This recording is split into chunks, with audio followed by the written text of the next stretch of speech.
புதுக்கோட்டையில் போதிய நீரின்றி அறுவடை நேரத்தில் கருகி வரும் நெற்கதிர்களை பார்வையிட்டு விடிய அரசு உரிய நிவாரணம் வழங்க வேண்டும் என விவசாயிகள் வலியுறுத்தியுள்ளனர். அறந்தாங்கி அடுத்த ஆவுடையார் கோவில் ஊராட்சி ஒன்றியத்திற்குட்பட்ட பழந்தாமரை, புண்ணியவயல், கல்லனேந்தல், பனையவயல், பொன்னாளூர் உள்ளிட்ட ஊராட்சி பகுதிகளில் சுமார் 500க்கும் மேற்பட்ட ஏக்கரில் நெல் சாகுபடி செய்யப்பட்டுள்ளது.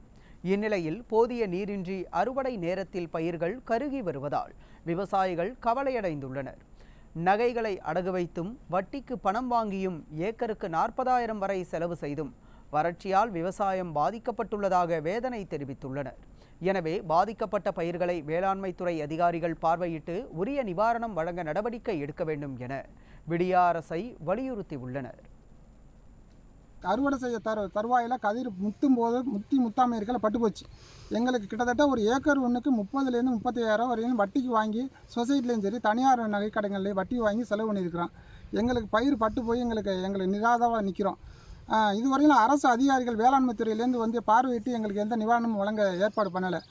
ஆகையினால உடனடியாக தமிழக அரசாங்கமும் வேளாண்மை துறையும் பரிந்துரை பண்ணி எங்களை வந்து பார்வையிட்டு விவசாய நிலங்களை பார்வையிட்டு எங்களுடைய பிரச்சனை, எங்களுடைய தொந்தரவை நீக்கும் விதமாக எங்களுக்கு நிவாரணம் கொடுக்கணும். போன வருஷமும் எங்களுக்கு இன்சூரன்ஸ் வழங்கலை. போன வருஷமும் அரை வெள்ளாமை தான். இந்த வருஷமும் சுத்தமாகவே போச்சு. ஒரு ஏக்கருக்கு 35,000 40,000 ரூபா செலவு பண்ணி எங்கள் சேட்டையும் போய் ரொம்ப மனசு நொந்து போயிருக்கும். எங்களுக்கு இந்த புதுக்கோட்டை மாவட்டத்துக்கு நிவாரணம் வழங்கும்படி கேட்டுக்கொள்கிறேன். 2 வருஷமாக நாங்கள் வெள்ளாமை பண்ணுறோம். 2 வருஷமாக எங்களுக்கு தீர்ன வெள்ளாமை கிடையாது. நாங்கள் விவசாயி வந்து இந்த மழையை நம்பி தான் இருக்கிறோம். வேறு வசதி வாய்ப்புலாம் எங்கள்கிட்ட கிடையாது. வாழ்வாதாரத்தில் எங்கள்கிட்ட வந்து வறுமை கோட்டு கீழே தான் இருக்கிறோம்.